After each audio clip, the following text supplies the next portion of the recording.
Salam NKRI teman-teman semuanya. Yohanes Anies Baswedan memanglah politisi yang paling cepat berubah warna. Di mana dia menempel, di situ pula warnanya berubah. Tak peduli apakah itu akan mengecewakan pihak lain ataupun akan mengkhianati pihak lain.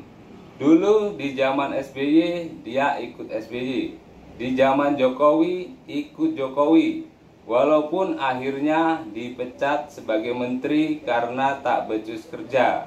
Kemudian nyebrang ke kubu Prabowo dan berikutnya nyebrang lagi ke Surya Paloh.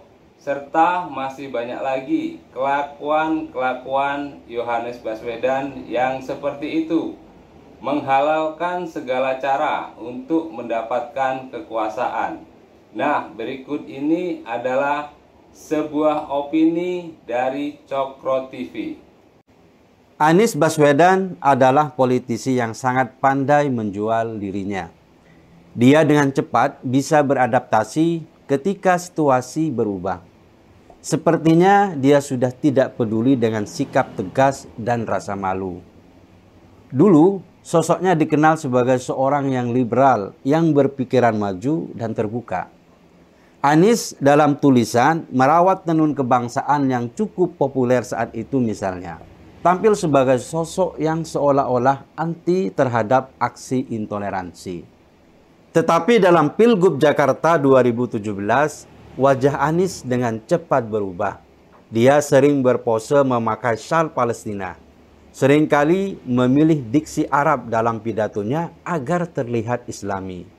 Pergaulan Anies yang dulu menyeberang ke kiri mulai bergeser ke kanan. Dia tak segan-segan mendampingi pemuka kelompok anarkis bernama Rizik Syihab demi memuluskan jalannya menuju DKI 1. Di kelompok konservatif ini, Anies menjelma menjadi berhala baru yang sangat dihormati. Dia menjadi simbol perlawanan terhadap rezim. Dalam Pilgub Jakarta 2024, namanya kembali terdengar. Tanpa malu-malu, Anies rela turun peringkat asal bisa kembali berkuasa. Sebelumnya, dalam level nasional, Anies sudah maju sebagai capres. Tapi, ketika dia mengalami kegagalan, peluang untuk menjadi gubernur Jakarta kembali diraihnya. Belakangan, dalam bursa Pilgub Jakarta 2024, nama Anies juga masuk dalam radar PDIP. Sehingga bisa jadi jika memang tidak ada calon kuat, PDIP bakal mengusung Anies Baswedan. Perkawinan politik yang agak ganjil itu mungkin akan menimbulkan riak di akar rumput. Pendukung yang sangat konservatif dan anti PDIP bisa jadi akan mundur. Sementara pendukung PDIP yang anti intoleransi bisa juga akan menjauh. Kedua pihak disatukan oleh kepentingan yang sama, meski biasanya memiliki dagangan narasi yang berbeda. Di satu sisi, Anies dekat dengan kelompok konservatif. Di sisi lain, PDIP biasanya getol melawan kelompok anarkis. Perbedaan identitas politik bisa jadi tidak lagi masalah ketika kedua pihak mengalami kebuntuan. Menghalalkan segala cara adalah ciri-ciri politisi Machiavellis.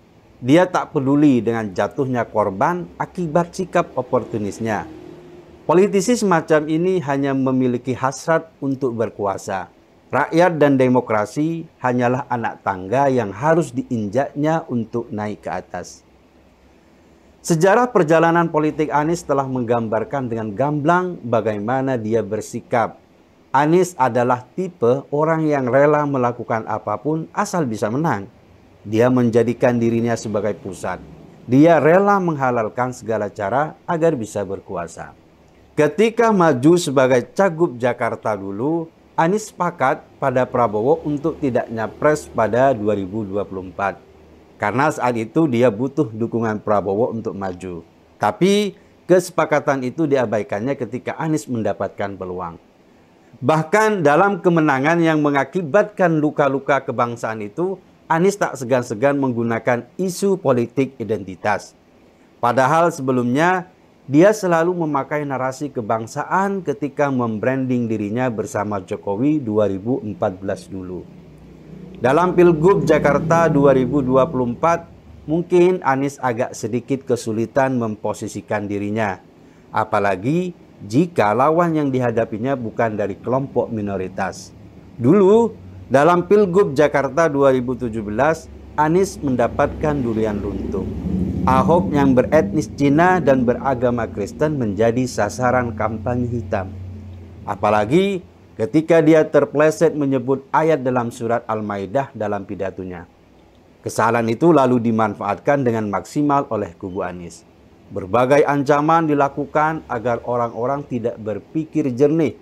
Para pemilih kemudian banyak yang memiliki keyakinan lebih baik tidak memilih Ahok daripada masuk neraka. Sesuatu yang sebenarnya tidak masuk akal, tapi diterima secara luas sebagai kebenaran berpikir. Dari rekam jejak Anies yang bermasalah saat mengurus Jakarta itu, sebenarnya sudah cukup jelas bagi calon pemilih untuk tidak memilihnya. Tapi sekali lagi, propaganda dan kampanye hitam bisa mengubah persepsi. Apalagi banyak kalangan akar rumput yang tidak terdidik atau tidak memiliki cukup referensi yang paham kondisi itu. Bagi orang-orang ini, memilih pemimpin tidak ada hubungannya dengan kesejahteraan mereka. Karena fakta yang mereka dapat selama bertahun-tahun, siapapun pemimpinnya, kondisi Jakarta ya sama saja. Sekali ada pemimpin yang dianggap jujur dan bisa bekerja, malah ramai-ramai dimasukkan ke penjara atas tuduhan penistaan agama. Anies mungkin tidak lolos untuk kriteria pemimpin yang bisa bekerja dengan baik. Tapi demokrasi ditentukan oleh banyaknya suara. Semoga saja dalam Pilgub Jakarta kali ini tidak ada celah untuk mengelabui pemikiran para pemilih lagi. Jikapun mereka memilih Anies dan menolak lawannya, itu tidak dilakukan karena ada ancaman berdasarkan dogma. Mungkin agak terlambat untuk berharap Jakarta akan menemukan titik balik melalui gubernur yang terpilih karena kinerjanya.